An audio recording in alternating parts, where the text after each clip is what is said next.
महाजनो येन गत सपंथा, उसे मत त्यागे। अपने जीवन में 4 चीजें रखो। वेद विहित मार्ग पर चलो, दूसरा शास्त्र सम्मत मार्ग पे चलो, तीसरा महज्जन द्वारा आचरित मार्ग पे चलो, चौथा गुरुजनों के द्वारा उपदेश, गुरु उपदेशित मार्ग पे चलो, तो कभी नहीं भटकोगे।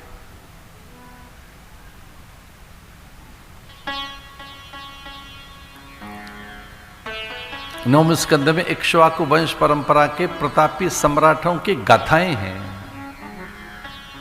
महाराजा हरिश्चंद्र के। स्वप्न में ही तो वचन दिया था, लेकिन आंख खुली, अब उस वचन को देने के लिए तैयार हो गए। स्वप्न में दिया गया वचन, आंख खुलने पर भी उसकी पूर्ति कर रहे हैं। सर्वस्व का त्याग कर दिया, पूर्ति नहीं हो रही है, तो पत्नी भी और पुत्र को भी एक सेठ के यहां रख दिया कि चाकरी करके देंगे आपको, इनसे स्वर्ण मिल जाए। फिर भी कम पड़ गया तो स्वयं को बेच दिया डॉम के हाथों, काशी में। डॉम का अर्थ क्या है? उस महापंडित के हाथों। ये महापंडित उन्हें कहते हैं जो ये मुर्दे फूंकने का काम करते हैं, श्मशान में जो क्रियाएं कराते हैं। अंत्येष्टि कर्म का जो संपादन करते हैं। 16 संस्कारों में एक अंतिम संस्कार है अंत्येष्टि, इष्टि यज्ञ को कहते हैं। अंतिम यज्ञ जो कराएगा वो कुल पुरोहित नहीं होगा, वो कुल गुरु नहीं होंगे, धर्म गुरु नहीं होंगे, राजगुरु नहीं होगा, हमारे सदगुरु वहां नहीं जाएंगे अंत्येष्टि कर्म कराने के लिए। हमारे गुरु वहां नहीं पहुंचेंगे। वो कहते हैं ये कर्म उनका है, ये डॉम का है, ये महापंडित का है, ये उनका है। और वो कितने महान होते हैं फिर, कि जिस शब्द को कोई छू नहीं रहा है, जिस शब्द से दूर दूर दूर भाग रहे हैं सब,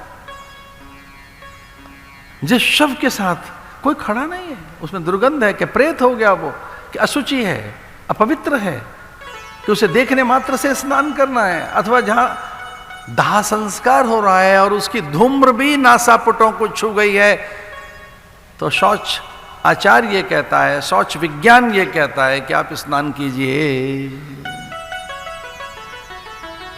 मृतक की अग्नि देकर, शमशान की अग्नि दाह संस्कार के समय मुर्दा फूक रहा है, जल रहा है, उसकी अग्नि भी आपने देख ली और धुआं नासापुटों को छू गया है, तो शौचाचार यहां तक कहता है स्नान करो। लेकिन अगर आप अपवित्र हैं और ढंग से स्नान नहीं कर सके हैं और आपने यज्ञ की अग्नि देख ली, उसका धुआं आपको छू गया है, तो स्नान हो गया, स्नान हो गया। अंत्येष्टि कर्म, इष्टि कहते हैं यज्ञ को। अंतिम वो एक अग्नि का आह्वान किया जाता है और पंचाहुति देकर प्राणपान व्यान उदान समान ऐसे उनका आह्वान कर, और फिर उसमें से अग्नि निकालकर मुर्दे को जलाया जाता है, शव को जलाया जाता है। वहां चाकर बन गए हरिश्चंद्र। उस महापंडित ने, डॉम ने कहा कि मेरा सेवक बन जाए यहां, और वो वहां धर्म की रक्षा के लिए, सत्य की रक्षा के लिए, सत्य व्रत सिद्ध होने के लिए, कि सत्य का व्रत मेरा सिद्ध रहे, मैं सत्यव्रती हूं, इसे महाव्रत कहेंगे। सत्य का व्रत महाव्रत है। इसे जो सत्य का व्रत धारण करते हैं, जो सत्यव्रती होते हैं, जो सत्याचरण करते हैं, जो सत्यनिष्ठ होते हैं, उन्हें सत्यनारायण की प्राप्ति होती है। वो सत्य स्वरूप ही बन जाते हैं। सत्य बड़ा तप है, इससे बड़ा और क्या तप होगा।